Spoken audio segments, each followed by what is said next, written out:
Hey, congratulations. You made it through day one. That must feel good. I hope that it was helpful to go remember from the top of the page to the bottom or through the syllabus from first to last for each day. That's the way we're going to be doing it every day, so make sure that you've got that in the back of your head as you're moving forward. Couple things that I just wanted to say right at the end is one, you should be able to reasonably answer the objectives from the day that were listed at the top of the page, the web page for today, or at the top of the day's schedule in the syllabus. Make sure that you've got that in terms of readiness, in terms of strategy, and in terms of what to do to get started, or how do you start the proposal process. So make sure you've got those three things in front of you.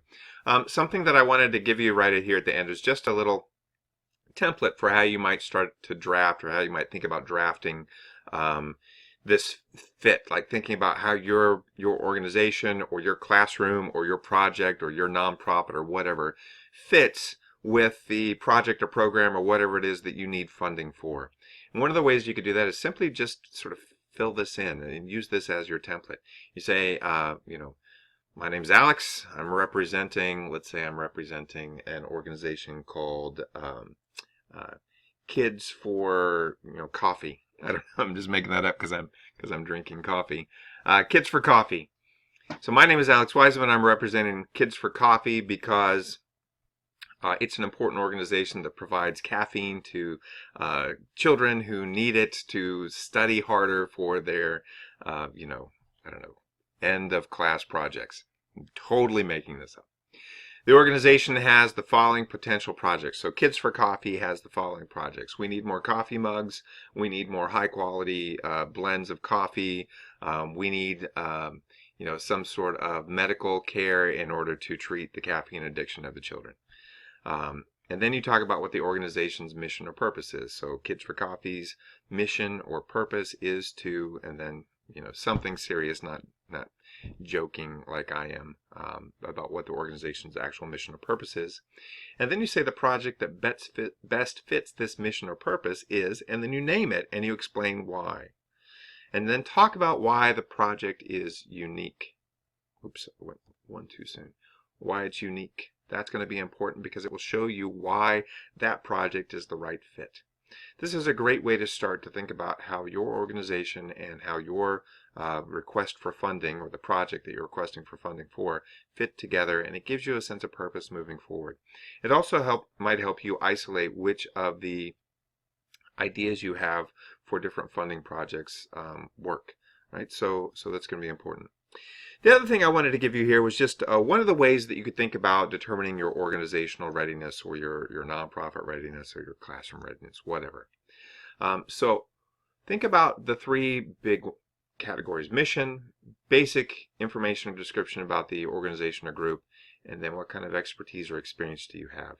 These will be really important because you want to make sure that the target audience that's being served is a group that will also benefit from the funding that you're seeking. And you want to know if that group has a strategic plan. That's kind of important. If they are just sort of taking every day as it comes without any idea about how they're going to move forward in the future, this is not the most ready organization. They have bigger problems than funding. Next, thinking about the basic demographics or information and description. One of the things that if you've had me for a different class, I've talked about some key factors that you need to have in place in order to understand whether or not a project is going to work, and that's infrastructure, capacity, and sustainability. Two of those are right here. Infrastructure is resources, facilities, capital or cash that's on hand, access to that kind of information, etc. Knowledge and skills is essentially what people working in that organization know and can do.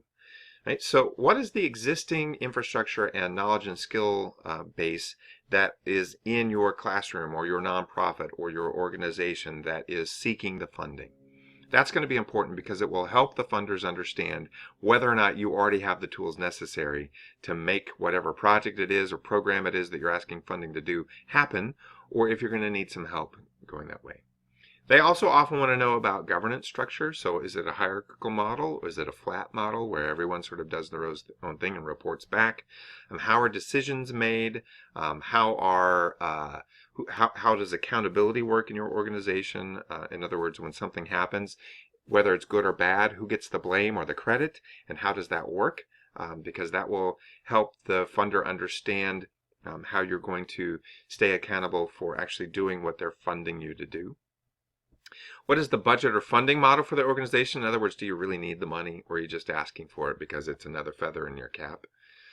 Is there any emotional appeal of your organization or of the project that you're doing? In other words, are people going to want to support what you're doing, or are funders going to want to support what you're doing because you're doing something that's really good and meaningful and is something that the community that the funder is from or embedded in values highly?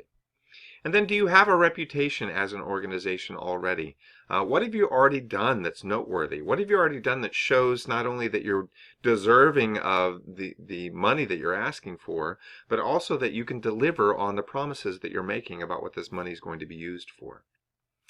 And then finally, demonstrating some specific expertise related to your ability to measure outcomes, your ability to collaborate with other organizations that might be doing similar or even in some cases identical things, or might be doing part of what you're doing or proposing to do.